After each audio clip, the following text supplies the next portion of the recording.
Bueno, volvemos a estar aquí como si no nos hubiéramos visto antes. Entiendo que entenderéis que es momento de empezar, la gente que vaya firmando irá incorporándose, porque al final uno no puede controlar, las emociones se nos van de las manos. Correcto. Y ella me decía, lo haremos rápido, tranquilo. No, no, si es que hay mucho de qué hablar en el corazón de oro. Nos adaptaremos a las circunstancias. Sí. Ha sido un rato maravilloso Sí. con Cristian, ha habido magia. Sí. Y esos ratos hay que saborearlos. O sea, que no os preocupéis, no he venido a hablar de mi libro, he venido a pasar un rato con vosotros y saldrá lo que salga y lo que surja y sin problemas. Bueno, pero como yo sí que he venido a hablar de su libro, y de su libro se puede hablar largo y tendido, ¿sabes qué me pasa? Bienvenida, Luz, perdón, sí. Que yo haya entrado a bocajarro. Como nosotros tenemos un club de lectura, el de las musas. Las musas, que seguro que Rosario te ha hablado de nosotras. Un poquito, sí. Porque Rosario, son amigas, raro, Rosario amiga. y ella. Claro, el problema que tenemos las musas, y yo siempre les digo, no os lo leáis antes de la presentación, porque les entran muchas ganas de hacer un club de lectura y el resto de la gente no se lo ha leído. Entonces, a mí me pasa eso, yo sí que me lo he leído antes y tengo muchas ganas, pero me voy a controlar, porque es un libro perfecto para un club de lectura. Luz, voy a entrar directamente en lo que tú explicas al principio de la novela, y es que hay historias que no se acaban cuando uno las cuenta. Sobre todo cuando uno habla, yo creo especialmente de novela histórica, que empiezas a documentarte, a conocer los espacios, los lugares, la gente, las circunstancias, y llega un momento en que dices, esto no me cabe en la historia que quiero contar, pero se te queda. Y me gustaría que compartieras con nosotros ese principio, eso que te lleva a esto tiene que ser otra novela nueva y que esa novela era Corazón de Oro. Esto me pasó con Lejos de Luisiana, una novela muy larga, ya sabéis, con la que gané el premio Planeta. Leí tanto,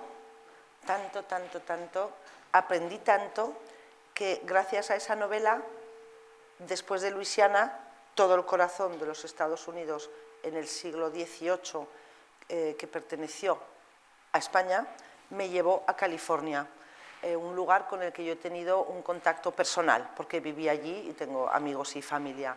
Entonces, me encantan estas situaciones.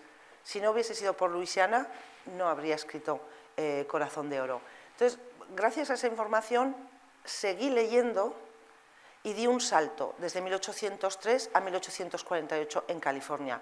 Pero es un poco el mismo contexto de cuando España estuvo en Estados Unidos, en lo que ahora es Estados Unidos. Pero todo tiene relación. Me gustaría hacer un paréntesis sobre lo que hemos escuchado de Cristian. Es que me ha resultado tan interesante y hay tantas cosas en las que coincidimos que, bueno, he tomado alguna nota y él ha dicho, me ha parecido muy bonito, ¿no? Dice, el que escribe, ¿qué se cuenta? ¿Cómo se cuenta? ¿Para qué se cuenta? ¿Y para quién se cuenta? Claro, digo, bueno, se nota el peso del autor, de Cristian, por cómo tiene interiorizado el concepto de lo que es novela histórica. Puedes documentarte todo lo que quieras, pero se trata de captar la esencia.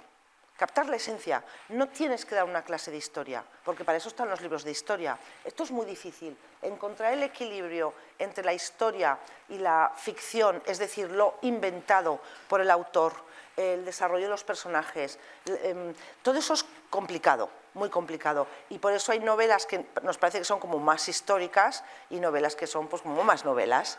Ahí depende también del lector. Hay lectores que prefieren más historia y hay lectores que prefieren un poquito más de imaginación.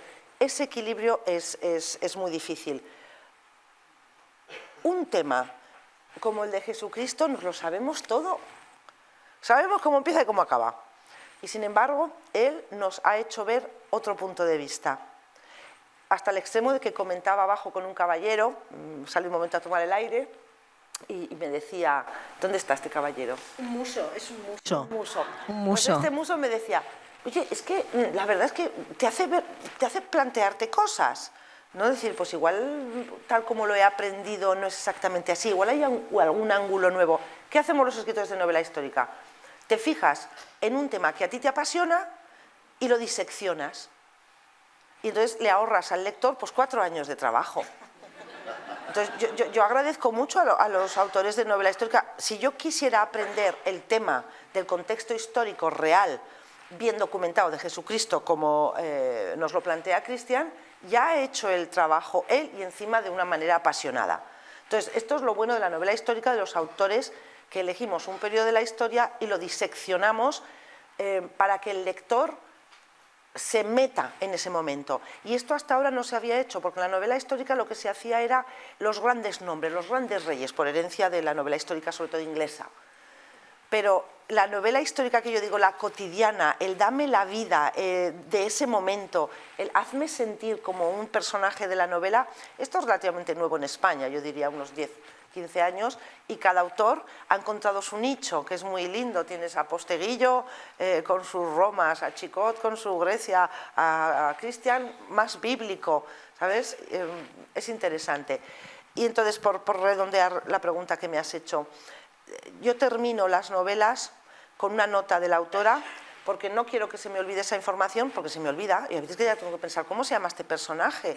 Yo no tengo tanta memoria como algunos, de hecho, yo siempre voy con mis apuntes, y porque para que en Corazón de Oro, a diferencia de En Lejos de Luisiana, donde inevitablemente la carga histórica tenía que ser mayor por el desconocimiento de todos sobre los 40 años en que España poseyó todo el corazón de Estados Unidos, Corazón de Oro es más novela, hay menos carga histórica, pero había cosas tan interesantes que encontraba en la documentación que a medida que redactaba la novela decía, esto me lo guardo y lo pondré en la nota de la autora, porque una de las cosas que hice fue leerme todo lo que apareció en prensa, todo en la prensa española sobre California, desde el primer periódico, pongamos ya desde la primera entrada en la hemeroteca a finales del siglo XVII, hasta finalizada la Guerra de Secesión, porque a partir de ahí hay mucha información. Y claro, encontré tantas perlas periodísticas que algunas las guardé para la nota de la autora. Comentabas eso, que hay novelas donde hay más peso de lo que es la historia, del dato histórico, etcétera. Pero, claro, es una opinión personal y siempre lo digo, que yo lo que digo es mi visión de las cosas, habrá gente para todo, evidentemente, efectivamente. Y el tema, y lo comentaba también ayer, cuando tú vas a buscar una novela que sabes que está ficcionado, lo bonito es estar viviendo la historia sin darte cuenta de que te están contando la historia, ¿no? Y eso es un poco lo que pasa en esta novela. A diferencia de otras novelas en las que sí que te relatan más hechos históricos, te hablan del dato, que está bien también, aquí lo que vamos a encontrar es, con la excusa de seguir lo que le pasa a los personajes, te vas a ir enterando de cosas, ¿no? Y además cosas que nos suele pasar, muchas veces con Rosario lo hablamos, que desconocemos total y absolutamente. No es que te suene de algo no es que lo desconoces completamente. Y te sorprende, y dices, sí. ¿Pero cómo puede ser? Si yo pensaba que como todos era una experta en la fiebre del oro y en la conquista del oeste, por todo lo que nos hemos tragado, sobre todo de películas. Sí. Entonces, cuando has crecido en un contexto como el nuestro, por edades más o menos, en el que hemos visto muchas películas del oeste, nos lo sabemos todo sobre las caravanas al oeste, empiezas a leer y dices, no tenía ni idea. No tenía ni idea ni de la ruta, ni por qué, ni cómo iban, ni en qué circunstancias, porque las películas es solo un aspecto muy parcial, muy parcial. Yo he disfrutado con Corazón de Oro porque realmente he aprendido, esto también lo ha dicho antes Cristian, el autor lo primero que quiere hacer es aprender, y si te engancha la historia ya es una obsesión, y si es una obsesión ya la conviertes en novela. Es un contexto fascinante. Todos sabemos que los españoles, además de tener Luisiana y otros territorios, pues conocemos sobre todo lo que es Hispanoamérica, bueno, pues en un momento dado tuvimos California. Bueno, y nos suena, ¿qué es lo que nos suena a todos? Las misiones, vale, bien. Estuvimos muchos años allí. Hay muchos lugares en California, quien haya viajado, que ve que conoce los nombres en español, herencia española. Sabemos que luego consiguió la independencia, bueno, que costó mucho la colonización, ¿vale? Fue española, no vivían muchos españoles por allí, finalmente consiguió la independencia México y hubo una guerra con los Estados Unidos, esto es como resumir la historia en 20 segundos, ganó Estados Unidos y se quedó y se quedó California. Qué casualidad que el mismo año, en el año 1848, cuando deja de pertenecer a México, justo aparece el oro. Que dices tú, vaya mala suerte para México, fíjate, o sea, por una cuestión de semanas. Por otro lado, México nunca había tenido mucho interés en Estados Unidos, en California. Son cosas que lees y te resuena a lo que pasa ahora. Alguien quiere un territorio y lo quiere, pero no lo quiere de hoy para mañana, esto ya viene de atrás. Ya ha habido un interés previo, ya ha habido intentos. En el caso de California, el presidente Johnson entonces quería comprarlo, pero México decía que no hacía nada con ello, pero tampoco quería vender, porque en aquellos momentos, bueno, perder territorio para un país no era interesante. Entonces, a mí lo que me resultó fascinante fue, vale, en poco tiempo, un país, yo siempre busco momentos de transición para ver cómo se ubica la gente, cómo me ubicaría yo si me hubiese tocado vivir ese momento. Tenemos una California que ha sido hispana, que es mexicana, pero también hispana, católica. En 2 años va a pasar a ser estadounidense. Y en 2 años de ser tierra de nadie, pero tierra de nadie es de nadie. Y para que os hagáis una idea, datos. En 1846 había unas 60 personas censadas en San Francisco. En 1848 aparece el oro en febrero. En verano, en junio, es cuando empieza a haber ya movimiento de gente desplazándose a las minas. San Francisco ya empieza a tener unos 800 habitantes. Y en 1850 hay 20.000, como nules, un poco más que nules. Pero a ver, esto nos hace un poco la dimensión de la transformación en 2 años. Y a ese mundo llegan también españoles. Yo dije, a ver, yo no sabía que había habido españoles en la fiebre del oro. La prensa lo documenta, salen cartas muy lindas de un jovencito sevillano que se lanza a la conquista, a la búsqueda del oro. Bueno, entonces empecé a tirar del hilo. También hay una vinculación personal conmigo. ¿Cuál? Pues resulta que en este contexto hubo pastores del norte de España, sobre todo del País Vasco, y posteriormente de Aragón, de donde yo soy, trabajando en los ranchos de California. Entonces tenía toda esta combinación de me encanta el lejano oeste, el concepto de territorio en transformación, de gente que llega, cómo se van acoplando a los lugares, cómo sufren rechazo, cómo hay movimientos de poder, quién se queda el territorio. Me interesaba mucho eso, pero también me interesaba el concepto de los ranchos californianos que se transforman, bueno, se va dividiendo el territorio a medida que va llegando más gente, cómo pasa la propiedad a manos estadounidenses, cómo se quedan los hispanos, la cultura hispana, y todo esto visto a través de los ojos de un jovencito de los Pirineos que lo único que sabe hacer en la vida es ser pastor. Pero en la novela, como tú habrás, me imagino, apreciado, está la figura, ya que hoy va la cosa de religión, vamos a salir hoy elevados, claro, el concepto del pastor que guía su rebaño. Nuestro protagonista va a ser el que conseguirá crear una familia de amigos, no es una familia de sangre, pero por circunstancias de su viaje del Pirineo al lejano oeste, pues crea como una familia de amigos. Y él de hecho, él siempre va con yo no sé si aquí en los pueblos de aquí teníais el gancho de pastor que se llama, que es como un callado, ¿no? El callado, pero es muy largo, es un palo largo con un hierro curvo al final. No sé aquí somos más de naranjas.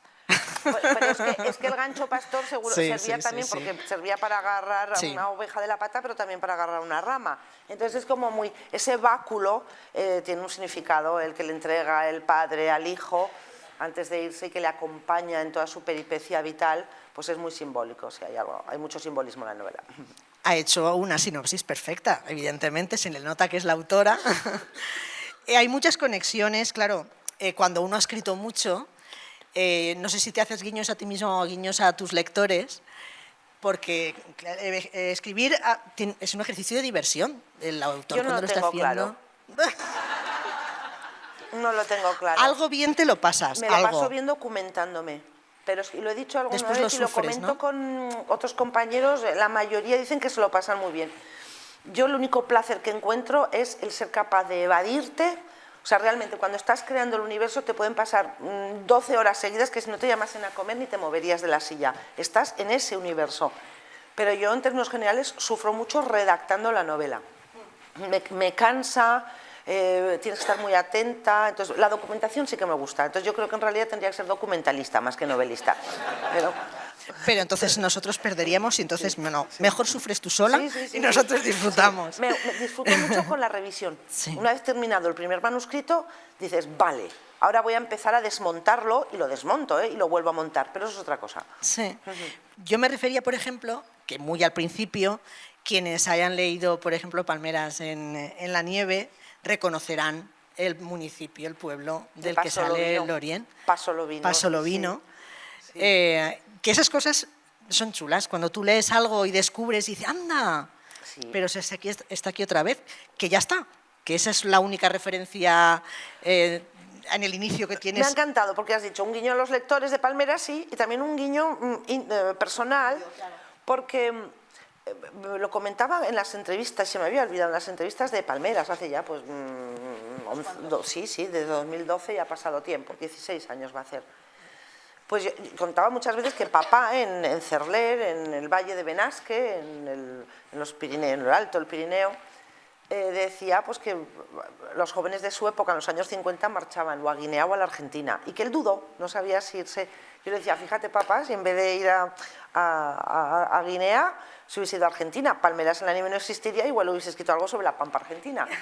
Pero es que los pastores aragoneses de mediados del siglo XX, desde finales del siglo XIX a mediados del siglo XX, es que fueron cientos de pastores aragoneses, como digo, y vascos, y de la zona del Pirineo cercana a mi casa, pues hubo pues, un puñado, ¿no? de pastores, y que iban muchos por la vía argentina. Entonces digo, al final todo está conectado, estas conexiones me encantan. Digo, fíjate, pues de alguna manera sí que he recuperado ese viaje de Argentina, aprendían, hay 2 pastores argentinos en la novela, esos son guiños que solo lo puedo saber yo. Claro. Pero bueno, y nosotros ahora que nos lo ahora cuentas. Porque os lo he contado, pero solo vosotros, que de hecho claro. No lo he contado hasta ahora. Vamos a ponernos en situación, ¿no? Y vamos a contar la historia, que un poco ya lo has comentado tú. Pues estamos en un pueblo de Aragonés y un chico que vive muy bien, tiene la vida hecha ya, tiene muy claro cuál quiere que sea su futuro, es feliz con la vida que tiene, porque muchas veces planteamos historias que hemos hablado en los días anteriores de alguien que, el protagonista del mapa del Nuevo Mundo, él quiere viajar y sueña con viajar y tiene los mapas en la cabeza. Lorien es feliz y tiene ya la vida hecha, pero empiezas a complicarle la vida y no paras hasta el final. ¿No? Pero además desde muy del principio, porque uno puede querer irse porque tiene sueños y uno se va porque no tiene más remedio otras veces, ¿no? Hay un libro que a mí me gusta mucho, que es de Amin Maalouf, que se titula Los desorientados, no sé si lo habéis leído, pero la verdad es un libro revelador, y más hoy en día, en la actualidad, con todo las cosas que vemos. Y hay una frase muy chula que dice algo así como que uno se tiene que ir de su pueblo y si no es por voluntad propia, pues tiene que encontrar una excusa. O sea, perdón, si no es obligado por las circunstancias, exilios, etcétera, tiene que buscarse la excusa para marchar. Entonces, eso aplicado a la labor de la narradora, yo pienso en el contexto, mediados del siglo XIX, cómo es la vida en el Pirineo, la tengo muy clara, he leído mucho sobre el tema, es mi tierra al fin y al cabo, y dices, bueno, bien, su vida sería esta, tan previsible como la de mis abuelos. Tengo que provocar algo porque él, si no, igual no se iría. Claro.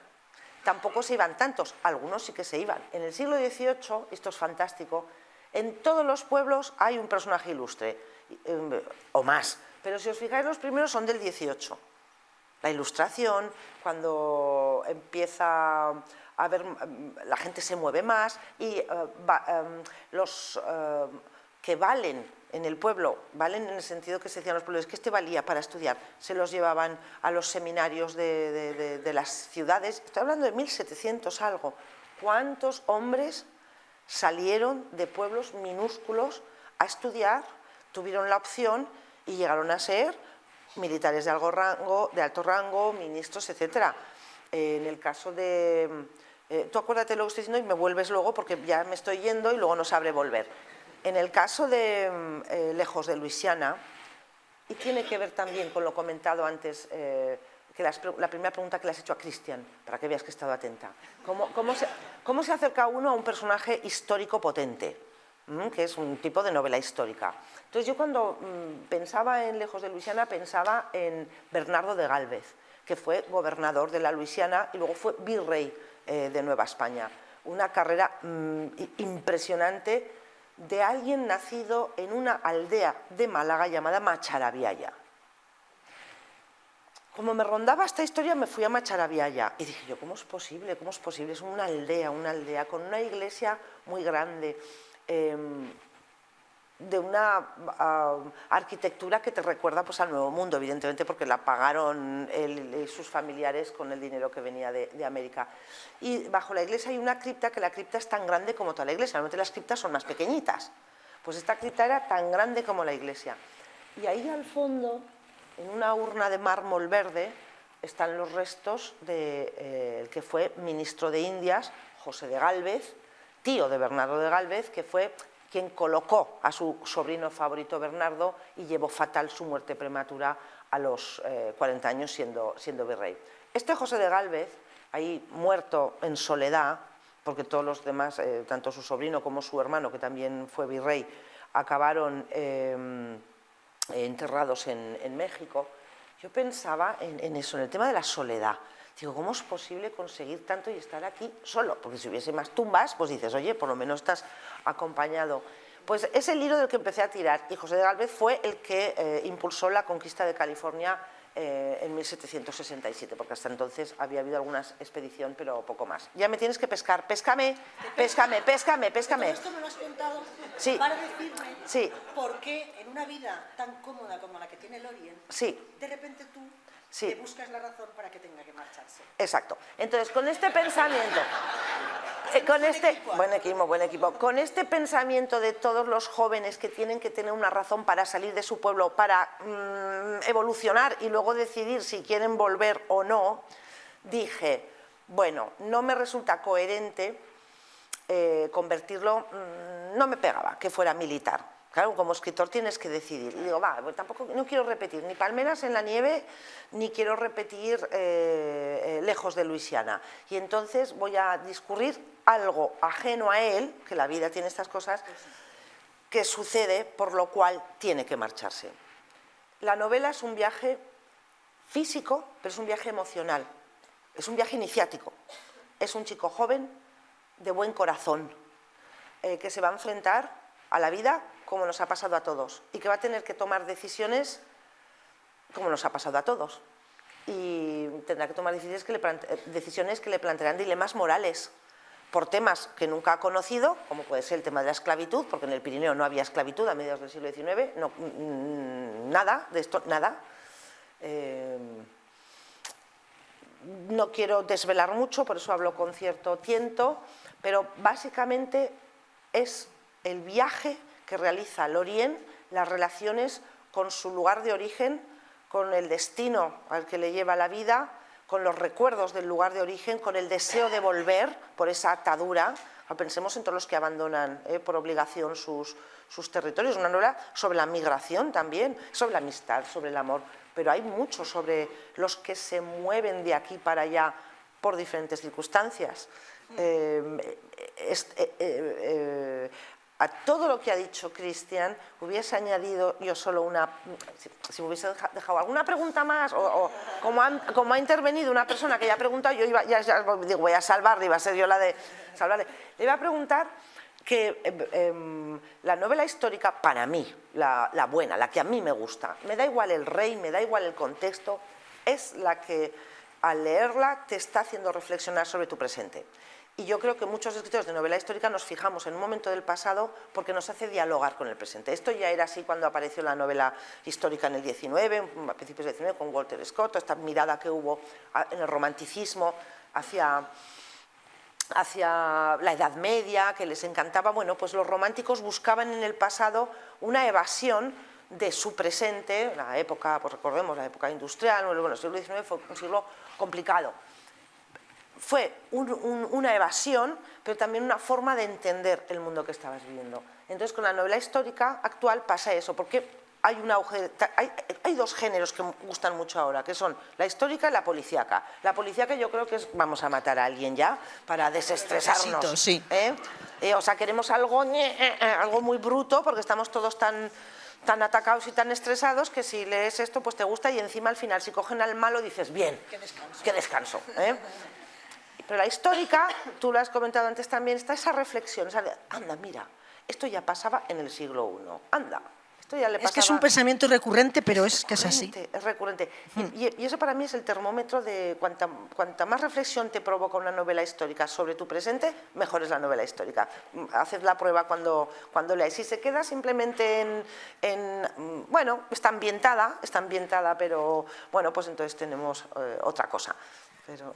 Voy a compartir una cosa personal para que veas eso que estás diciendo exactamente, porque viene mucho a cuento. Pues mis hijos me ven mucho leer y me preguntan, ¿qué lees, mamá? Y preparándome esta presentación, fue la gala de unos premios de los Grammy, ¿no? Sí. Que ganó este señor,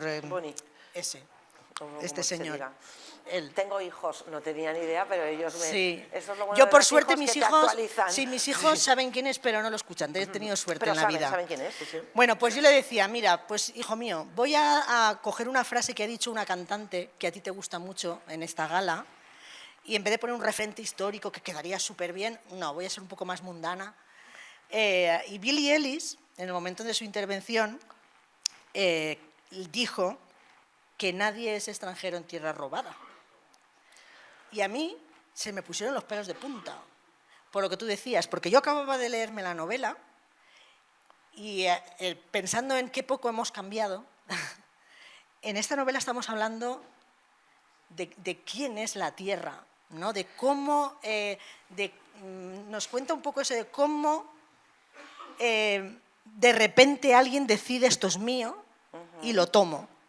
Y el que estaba allí tiene dos maneras de hacerlo, o defenderlo o aceptar que lo ha perdido. Correcto. Y así vivimos. Y desde con que tan poca llegaron los distancia. árabes también, Sí, o sea, es que en todas las épocas de la historia ha pasado esto. Pero fíjate, voy a abrir un melón, me voy a meter en el barro directamente. Venga, va. Yo cuando escuché la frase de esta jovencita, ¿sabes qué es lo primero que pensé? Lee más.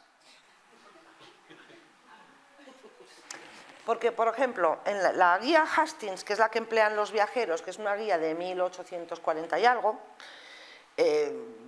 sale la descripción de en qué fuertes tienes que ir parando para habituallarte y comprar cosas y tal. Y entonces te dice también lo que tienes que llevar pues, para negociar con los indios para que te dejen pasar. Entonces hubo un periodo, hasta, pongamos, poco antes de la Guerra de Secesión, que se cruzaba casi prácticamente sin problemas. Tú llegabas, les dabas a los indios, te cobraban el peaje, a los nativos americanos, perdón, y te dejaban pasar. Entre los nativos hubo quienes no querían perder su forma de vida, pero también hubo quienes negociaban. Sacaban provecho. Claro, entonces, yo provengo del Pirineo. El Pirineo era un sitio virgen hasta hace poco, y ahora ya llegó el turismo. ¿Cómo llegó el turismo? Comprando suelos para construir. Entonces, leo cosas y las encuentro como muy similares. Ahora, simplificar hasta el extremo de tierra robada, eso es ver la historia con la perspectiva actual. ¿Que les quitaron las tierras? Sin duda, pero igual que los romanos las quitaron aquí y los otros las quitaron allá. Quiero decir, es parte de la historia. Entonces, tampoco hay que rasgarse las vestiduras ni ver el pasado con los ojos del presente. A mí me obsesiona ubicar las cosas en su contexto.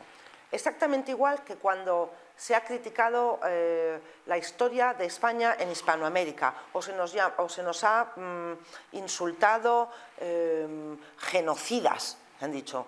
Pero no, es que esto partió de los ingleses. Esto lo dice mucho el historiador Pepe Calvo Pollato, que sabe mucho de historia. Dice, es que esto no es así, es que nuestra historia la han escrito los otros. Y entonces nos han pintado muy mal. Pero precisamente lo que no fue la conquista de Hispanoamérica fue un genocidio. Porque genocidio es una intención clara de exterminar. Y en el caso de los españoles no fue así. Y cualquiera que lea un poco, solo hay que leer 3 libros, no hay que leerse toda la biblioteca del tema. Con eso ya sabe, y sabe perfectamente, que en el caso de España, a diferencia de los estadounidenses, que fueron desde luego nada comprensivos con los nativos americanos, los españoles sí que los necesitaban como mano de obra y hubo una convivencia y una mezcla, pero no se acabó, digamos, su etnicidad, porque siguen, no los exterminamos. Entonces, y esto, insisto, lo han dicho hasta historiadores de peso, no yo. Entonces, hay que mirar la historia con cierto rigor. Yo no tengo la verdad absoluta, pero contrasto. Esto es como cuando te levantas por la mañana y lees la prensa, pues lee un par, porque la verdad andará por ahí en medio. Si solo lees esto, pues al final te creerás que fue esto, y si solo lees esto, te creerás que fue esto. Entonces va un poco por ahí. Entonces yo creo que el comentario de esta jovencita fue una simplificación. Y ojo con las simplificaciones, que se convierten en demagogia, a mi juicio. En general, utilizamos bastante la demagogia en general. Populismo o lo que sea. Pero bueno, en el camino, es cuando uno, es lo que decías tú antes, invita a la reflexión. Tú estás leyendo una historia que tiene muchas historias dentro de ella, que a mí eso me gusta reforzarlo, porque a veces, claro, yo como acompañante tuya en esta presentación me enfoco en lo que a mí me ha llamado la atención, pero cada lector hacemos una lectura distinta de las novelas, ¿no? Y esta novela tiene mucho de la emoción de ver lo que le pasa al protagonista, de cómo se relaciona con el resto de personajes, que de eso podemos hablar. Pero claro, también te hace reflexionar. Tú llegas a un país con la aspiración de... a él le dicen cuando está en Francia un compañero, es que allí hay oro. Y con oro te puedes enriquecer y a lo mejor con eso vuelves mejor a tu casa. Sí, sí. Y claro, tú buscas ese objetivo y llegas a un lugar completamente inhóspito en el que está llegando mucha gente como tú. ¿Y qué haces cuando llegas allí? ¿Cómo se reparte? ¿Dónde se coloca cada uno? Estacar, literalmente llegaba uno y decía, este trozo para mí. Lo primero que hacían era estacar y poner un nombre. Y muchos nombres de poblaciones de las montañas del noreste de San Francisco, pongamos a unos 80 o 90 kilómetros de allí, que es donde surgieron en el río de los Americanos, el río de las Plumas, toda esa zona, fue donde surgió el oro de una manera absolutamente casual. Esto lo podéis leer en cualquier sitio y si no en la novela se os ilustrará, pero eso de una manera casual. Y claro, al principio se organizan fácilmente porque hay mucho sitio y no hay problema. El problema es a partir de finales de 1848, principios de 1849, cuando, bueno, es que literalmente se lee que las ciudades quedaban, San Francisco y Los Ángeles y Monterrey, vacías, los barcos abandonados en los puertos, porque todo el mundo iba por el oro, todo el mundo era casi todo hombres, jóvenes en un entorno muy masculino. De todo esto resalto, y por resumir, porque si no, lo que has dicho de las 12 sería lo de las 12. ¿Qué me interesó? ¿Qué aprendí yo que no sabía? Pues que la llegada de los estadounidenses, como fueron superiores en número y como a partir de 1850 ya California es estado estadounidense, entonces dicen, ojo, que tú hablarás español y serás católica, pero ahora eres estadounidense, quieras o no. Entonces ellos emplearon la fuerza para apoderarse de los yacimientos mineros. ¿Contra quién la tomaron? ¿Qué cosa? ¿Contra los chilenos? De todos, o sea, los hispanos, vale, mexicanos, contra los chilenos. Los irlandeses, como hablaban castellano, inglés, y si no decían que eran católicos, bueno, pues lo soportaban. Pero empezaron, fijaos, otra similitud con la actualidad, a ponerles etiquetas. Esto de las etiquetas es mala cosa. Entonces, a los franceses eran los quesquidís, porque siempre están diciendo que es que tú di, decían los quesquidís, y no lo soportaban. Pero esto, de verdad, esto dice la documentación de diarios de la mujer de un médico, tal.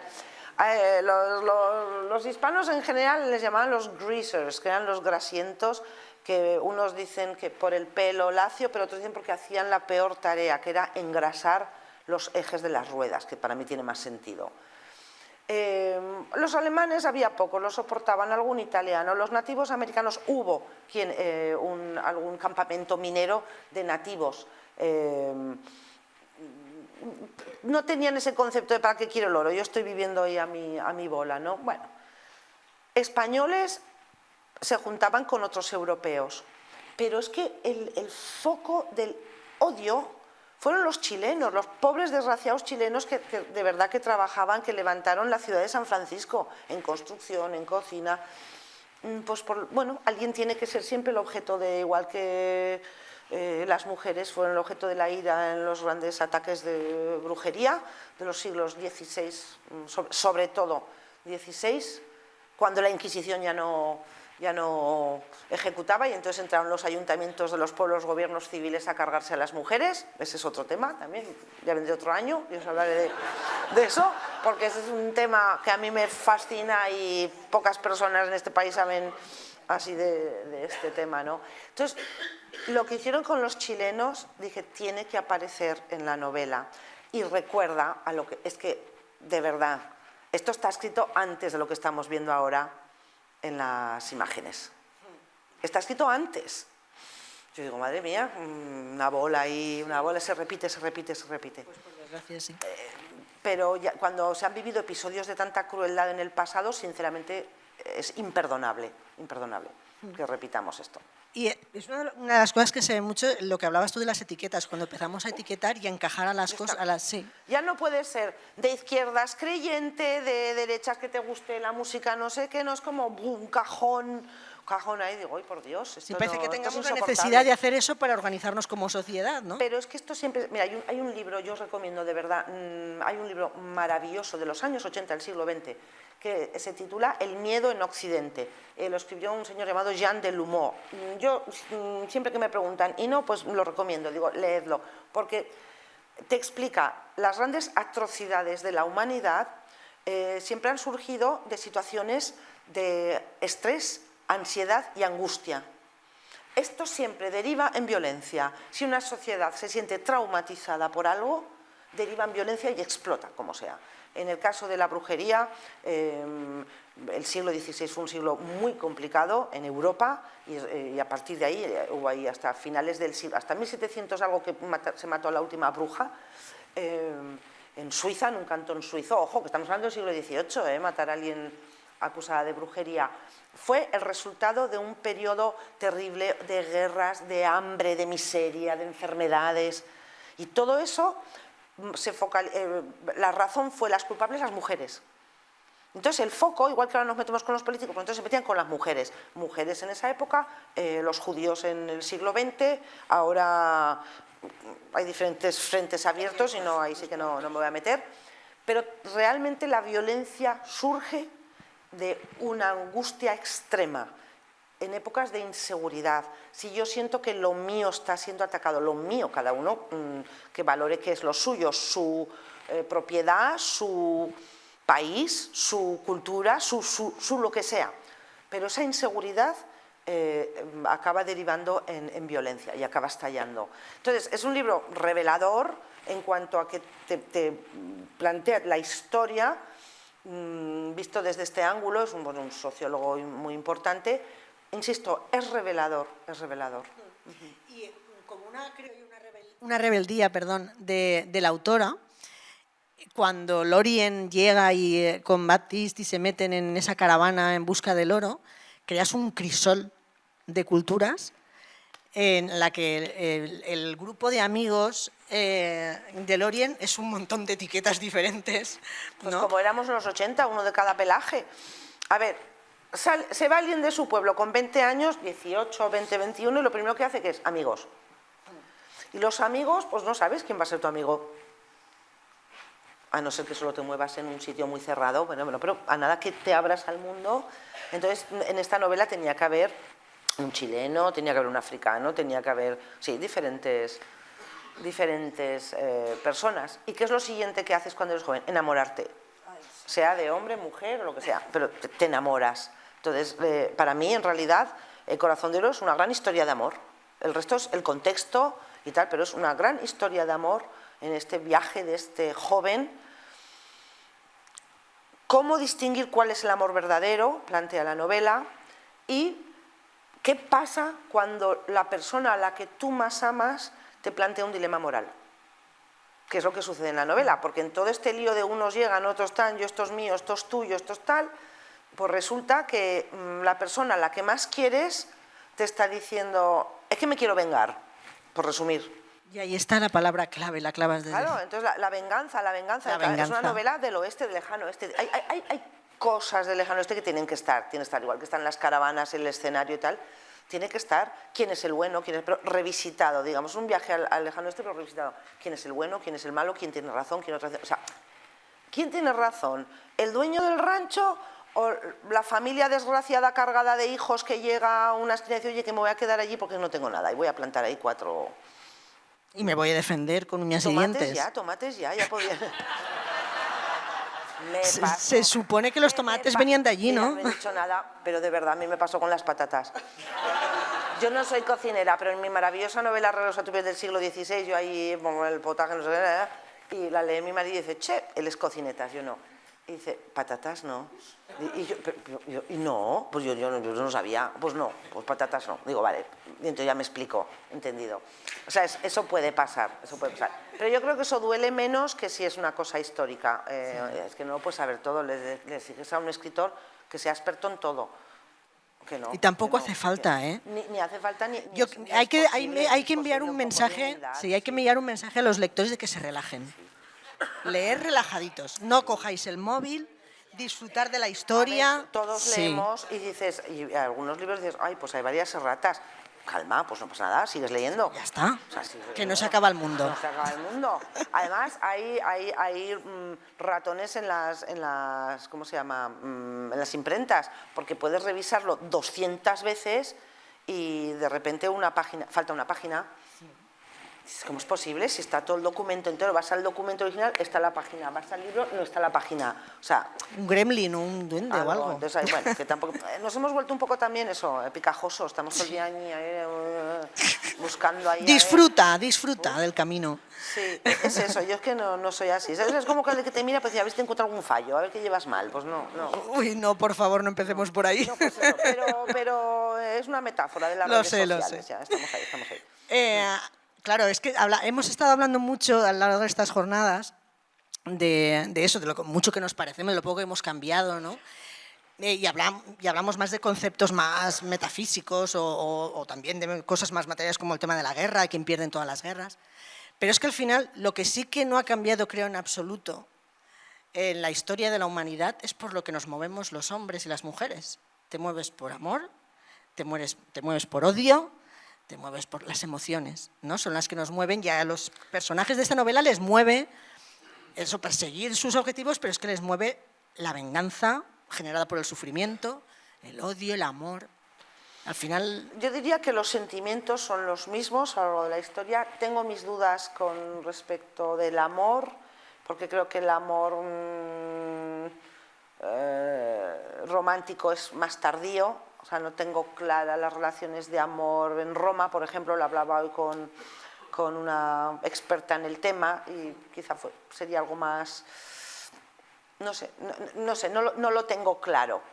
Yo creo que nuestra generación vive es heredera directa del romanticismo del siglo XIX. El romanticismo del siglo XIX cambia, para mí, la percepción del mundo. Por eso me gusta tanto el siglo XIX y me gusta tanto estudiar sobre el romanticismo. Toda una manera de funcionar emocionalmente cambia con la exaltación del yo romántico. Esa exaltación del yo individual se va transformando en una exaltación colectiva, serían las masas del siglo XX. Pero sin ese romanticismo del XIX igual no hubiese sucedido los horrores, las guerras del siglo XX. Entonces, para mí ahora estamos viviendo en otra fase del romanticismo, que es la exaltación del yo, con la exaltación a nivel masas, pero con las redes sociales.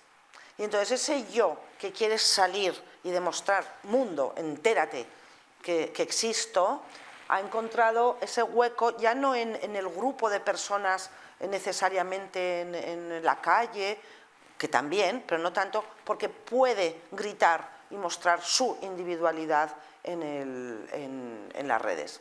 Entonces este subidón romántico es muy fuerte porque está copando todos los rincones de la sociedad y si se ha mantenido hasta ahora, por ejemplo, la política y la cultura en esferas separadas, pues ahora se quiere también esos tentáculos abarcar aquello que para mí es el reducto de libertad de las personas, seas creador o seas lector o consumidor de cultura o lo que sea. Entonces son tiempos, yo como estos tiempos, o sea, esto va, todo tiene que ver, de verdad, me voy pero vuelvo. Sí que hay muchas cosas en común, pero hay cosas absolutamente novedosas. Esto es imparable, esta transformación ya con la IA y tal, ya no tiene nada que ver con nada. Irrecuperable, ese pasado es ya, no tiene nada que ver. Porque ahora sí cambiamos muy rápido, entonces no da tiempo a asimilar. Ni siquiera a reflexionar sobre esto, pero yo lo intentaba analizar en términos de peligro. O sea, las emociones están muy bien, el problema es cuando las emociones impiden un diálogo. O sea, esa batalla eterna entre la razón y la pasión, esto era muy romántico del 19, ¿no? Pero era como, oh, qué bonito en todas las películas, todo lo gótico, ¿no? Razón, pasión, muy bien. El problema es cuando ya la pasión se apodera desmesuradamente de la razón, porque ahí ya no hay debate posible. Ahí ya hay un yo me siento así, punto. Y si yo me siento así, me da igual el resto del mundo. Es mi razón y tengo mi razón, ya está. Entonces es un momento complicado y yo personalmente, esto es algo que me obsesiona, no sé cómo se va a resolver o qué caminos vamos a tomar. Os recomiendo otro libro, hay un autor, Safransky, es un filósofo alemán maravilloso que además ha traducido, es el experto en romanticismo, ha escrito sobre el romanticismo,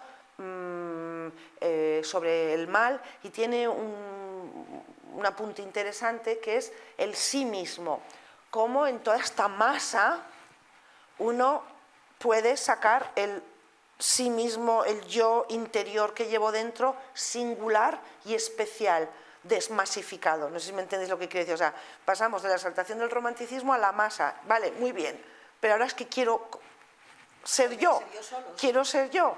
Pero eso ser yo ahora, como te decía hace un momento, está siendo demasiado exigente, porque es como yo me siento. Y el mundo debe ajustarse a como yo me siento. Y esto es complicadísimo. Entonces, eso, en redes, con posibilidad de decirlo, con posibilidad de difundirlo, lo estamos viendo en redes, en los blogs, todo el mundo tiene algo que contar, que decir, qué tal, pues es complicado. Hay muchos yoes en el mundo, no podemos escuchar a todos los yoes, es complicado.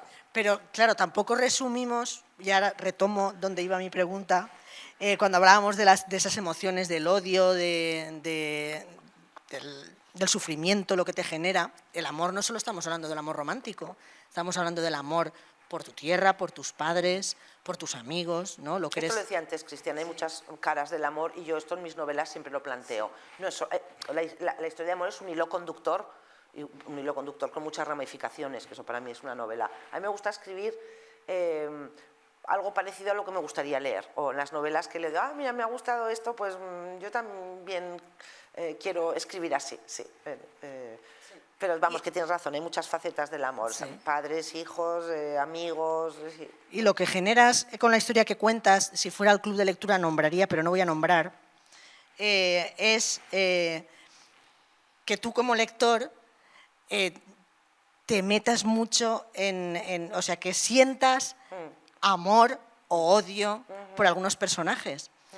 Y precisamente personajes a los que tú hablas de ese amor que hay en la novela, pues ya me contaréis, me escribís por privado y me lo decís cuando lo leáis, si no hay alguna mujer en la novela en la que la cogerías del cuello y le dirías, perdona, hija mía. Hay alguna, sí, que la alguno también, sí. Sí, que la vida tampoco hace falta tanto, ¿no? Si ya parece que lo tengas lo que realmente es todo, un poquito. Pero esto lo decía Paco de Lucía, el estómago se llena fácil, pero el alma es insaciable. Entonces hay personajes femeninos en mis novelas con el alma insaciable. Esto parece que solo podía pasar a los hombres, los grandes personajes de la literatura escrito por hombres, pues que hay muchas mujeres con alma insaciable. Sí, que convierten a los hombres que están ya en pusilánimes, casi. Esto va con el carácter. Sí. Según, quiero decir, Según el punto de vista, yo creo que hoy en día, como estamos tan acostumbrados a la violencia, parece que el ser pusilánime, diré la palabra y el sustantivo acabado en idad.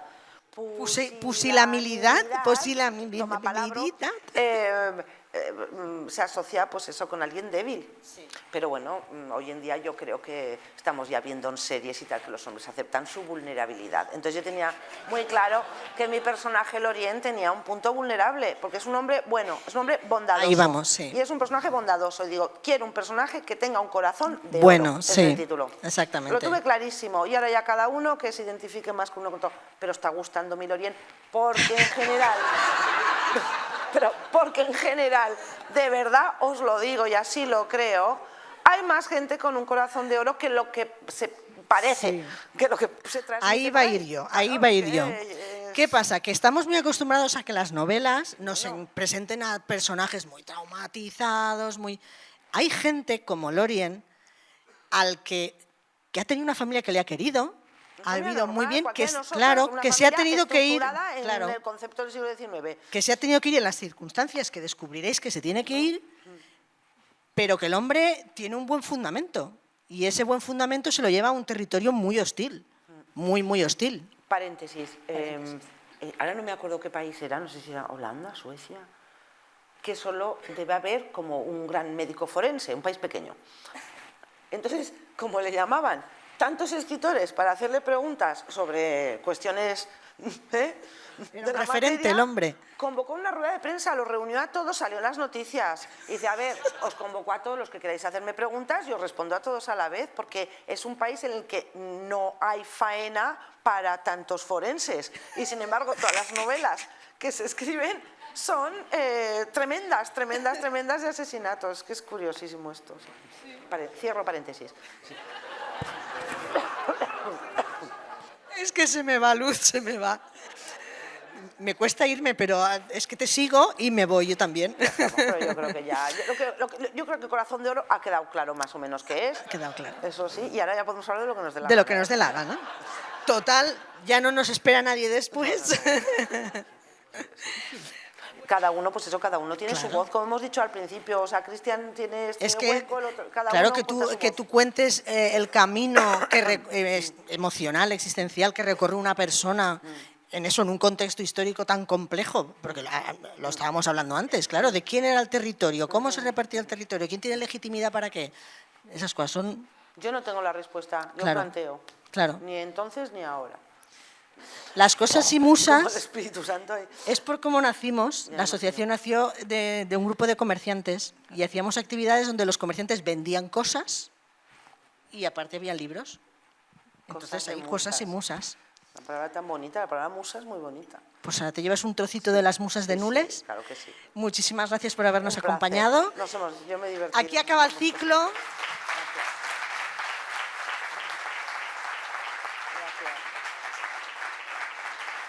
Aquí acaba el ciclo, que lo hemos cerrado por todo lo alto. Lo hemos cerrado. Hemos estado súper a gusto. Estos 2 días han sido muy intensos, muy bonitos. Así que ahora hacemos lo mismo que antes, si os parece. Os vamos organizando en la cola. No me la paréis de camino.